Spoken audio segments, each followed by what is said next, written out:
Biology is a study of life, and life is everywhere. I try to teach biology from a global perspective. I knew about coral restoration efforts around the world, but to actually see it firsthand made such a difference. Fragments of Hope is an amazing organization that's just having such an effect on the Belizean Keys, and how they've found a way to fragment corals and actually set up coral nurseries out in the field, in the reefs themselves. And to be able to witness that and see that firsthand is something I'll never forget. It was amazing. While I was there, Dr. Dave Vaughn from Mote Marine Lab in the Florida Keys, he brought a diamond edge saw and showed how to micro-fragment the coral, to actually fragment the coral even smaller than ever believed before, and just a few polyps really, and to transplant those corals right straight back onto the reef itself. What we always hear about is these coral reefs that are being degraded around the world.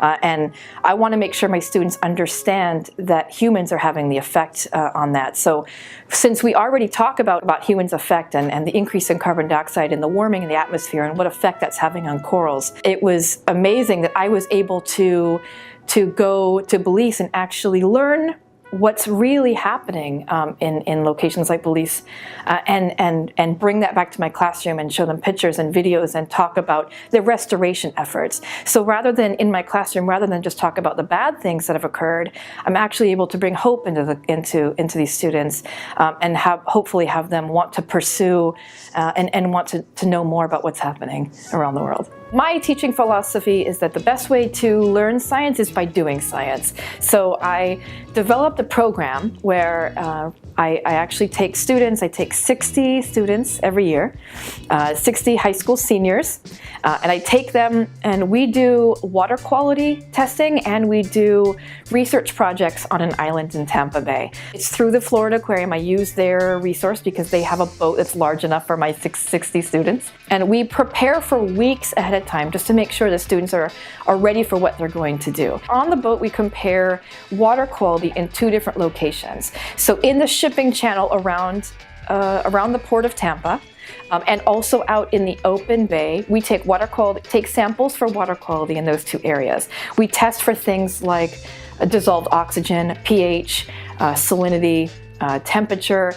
Also, I have a Secchi disc, which is an instrument, a tool that measures turbidity of the water, and we tow plankton net. So we're able to actually look at plankton, which are little tiny planktonic, little small organisms in the water column. Then we go to an island. It's a little island called Fantasy Island. It's in the south part of Tampa Bay. And I take them out to this island, and there's 3 large stations, and they're just areas. And so the students have already practiced and they know what they're going to do. 1/3 of the students work on a vertebrate. They're looking at the biodiversity and of vertebrates. So looking for fish essentially, and they have these large seine nets, and they walk through the water over mud flats and also over seagrass, and they're looking, and they go parallel to the shore, and they pull large seine nets, and then they pull up and they try to see the different kinds of fish that are in those areas in the bay. Another 1/3 of the students work on looking at invertebrates, and they're looking at population densities and also biodiversity. So that means types of species, but also how many there are of each kind of species in each of those areas. So we have quadrats, and we randomly throw the quadrats out, and they shovel underneath on the sand underneath the water, and they sieve the sand. So they take the sand and put them through box sieves or sieves, and the sand falls out and the organisms are left behind. So then there are waterproof notebooks. I get them every year, and they write down what species they're finding. The other 1/3 runs a transect line perpendicular to the water. So I have a transect line running through the water and up the beach and into the scrub, and they take quadrats and they put them down close to the water, and they take little trowels or shovels, and they sift through the sand and they look for organisms, and they do that at multiple places along that transect line, and they're looking for changes in diversity of organisms, depending on how close or how far they are to the water.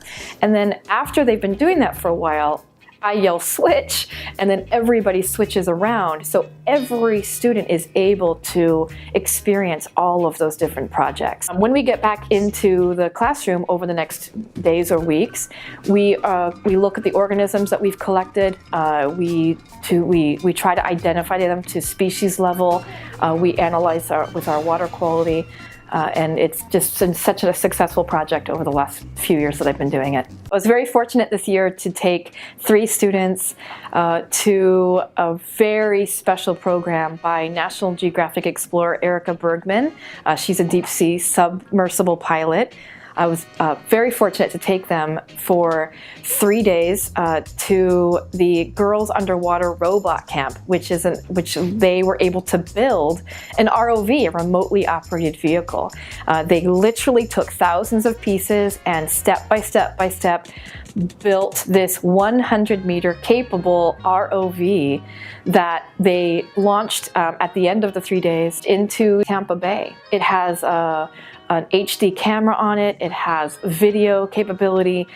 It even has lasers for measuring underwater, and I'm very excited to be able to use it. I'm thrilled that I have it in my classroom. I remember when I was about 9 years old, I was at the beach and I had the opportunity I found a broken mask, just a broken mask. It had no strap on the back, it had no snorkel, but I saw that the other people had that on their face, and so I pushed it on my face and I went swimming, and I could not believe all the things I was seeing.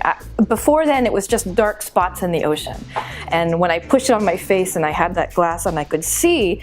I was astounded at the life, and I had to learn and want to explore and understand everything that I was seeing. In my undergraduate work at University of Oregon, I spent my senior year at Oregon Institute of Marine Biology. It's on the Oregon coast. We had brittle stars in our class that day, so I was working with brittle stars. And I'll be honest, I had a brittle star, and I had it flipped over. It was on its oral side was up, so it means its mouth side was facing up. And I didn't know, at that time, I didn't know this species, so I didn't know anything about it. I had a probe, and I accidentally touched what's a bursal sac. I accidentally touched the bottom of it close to its mouth, and I ripped it a little bit. And I thought, oh no, I thought I had done damage to it. And my surprise was out popped an arm, a little baby arm, and out came a juvenile. So a little baby brittle star came out onto its mother and completely came out. So I sort of accidentally performed a C-section, and the little baby came out, and I followed it, and I was just astounded. I'd had to learn everything about it from that point. I've just loved them ever since. I was able to meet a Belizean teacher, a teacher who teaches natural resources courses in Belize. And we had a great conversation when I was there in Belize about things that we both teach and how we do our different perspectives to teach basically biology in our own areas. But what was neat is that we connected with emails and on Facebook, so that we've continued our talk. So we talk about how, some ways that we might be able to collaborate, or some ways that we can connect in some way, maybe some ways we can connect our students together. Nothing's been decided yet, but I'm very happy for that connection, because we're learning biology in a global way. We can see what their students are learning and what mine are learning, and try to connect them so that we can see that really we're all the same.